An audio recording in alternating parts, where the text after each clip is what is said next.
much. We move on to the next speaker, which is Professor Kim, who's the head of retina at Arvind. He's the president of the Vitreoretina Society of India, and they've been doing a lot of work on telescreening. So, sir will be speaking on how diabetic retinopathy telescreening has improved timely management. Thank you, Piyush, for inviting me for this national symposium. Telescreening has become, especially for diabetic retinopathy, it has become a very important factor. Why? As you can see, the prevalence of diabetes, I think Dr.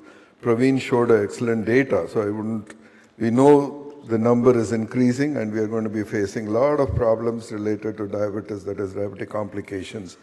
With a huge number of diabetic retinopathy out there, it's the onus is on us as ophthalmologists to ensure we prevent this as much as possible because of the cost, economic cost, and not only that, the quality of life that will be lost because of diabetic retinopathy. So there's a huge economic impact due to vision loss. 47,200 crores annually is a huge number.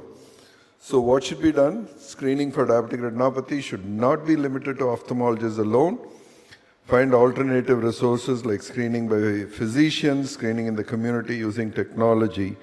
And more importantly, improve the primary care for diabetes. I know it's not in our hands, but it's something that we need to address it when you have patients who are presenting to you with diabetes but no retinopathy, early retinopathy, or whatever stage. So that is important.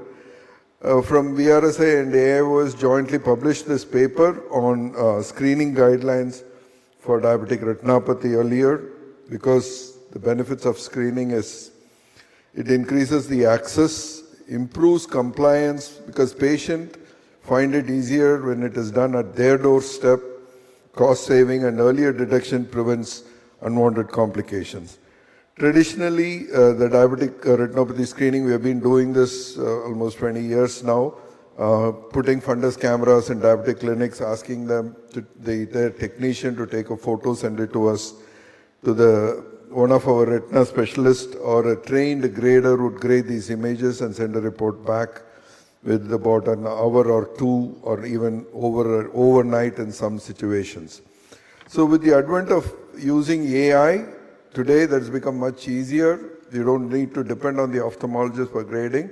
The data is right out. Within a minute you are able to get the data or the grading, and then this can be. So we've been doing this grading for quite some time, and with the use of AI, the dependency on ophthalmologists is completely gone. What's important is it is available 24/7, and then the grading is consistent and it does not depend on the grader or the retina specialist.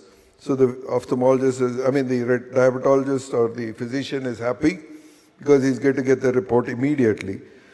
We have done multiple validation studies using these AI, and it shows that it is almost better or even comparable to the retina specialist.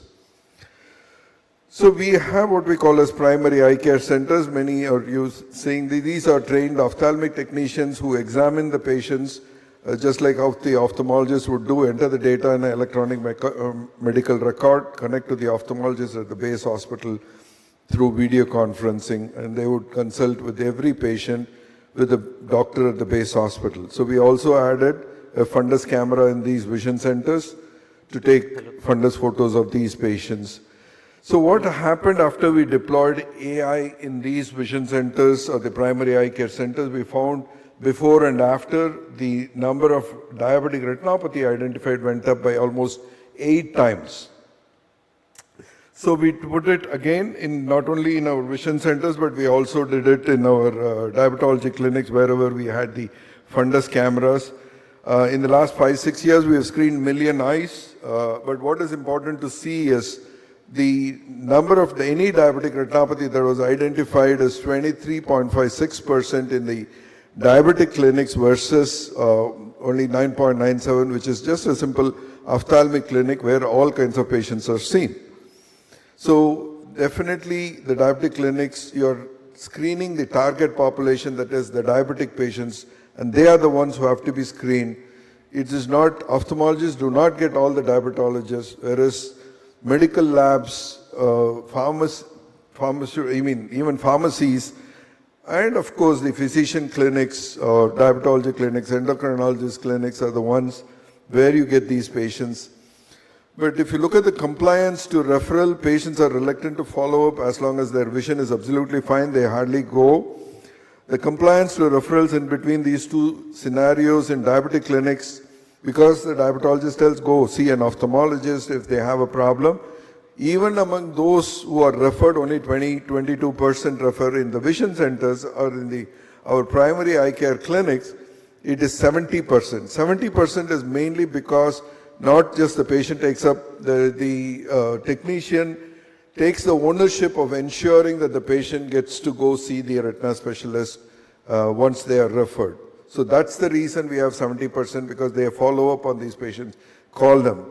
You ask the physicians to do, they do not have. So how do we improve counseling for follow-up, improve awareness among all stakeholders? So the onus of screening should be with the physicians and not only with the ophthalmologist today, because as it enables screening without the ophthalmologist dependency, how do we ensure?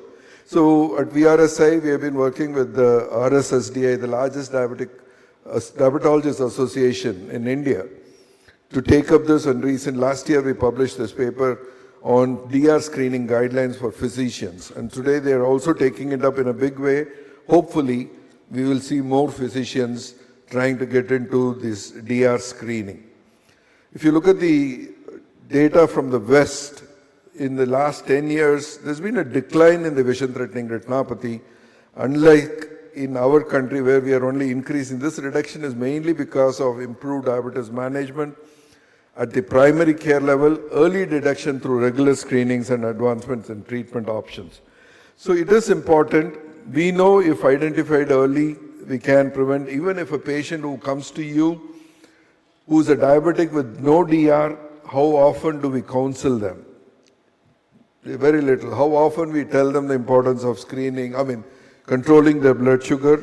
We don't do anything until the patient develops some retinopathy. So the onus is on the ophthalmologist to ensure their diabetic patients do not lose the vision. They have to talk to their physician colleagues to take up this, because it's a big value addition for their diabetic patients in the diabetology clinic if they can identify diabetic retinopathy early on. So telescreening increases screening rates, patient satisfaction is more because it is done at one step. They do not have to walk to the ophthalmologist's office, especially when their vision is normal. So primary care integration of this DR screening will be the best going forward, and AI-enhanced screening, as we have seen, definitely will provide access to everybody. So strengthening primary diabetes care and preventing diabetes is very important. Like Singapore, where they have deployed completely, there is a fight against diabetes. Is that something we should do? Of course, not as just ophthalmologist, as a physician, every one of us should ensure that diabetes is controlled or prevented at all steps. Thank you. Thank you. Thank you very much, Professor, for this lucid presentation and sharing the data of what is actually being done at ground level at AEH. Another thing that I would like to add is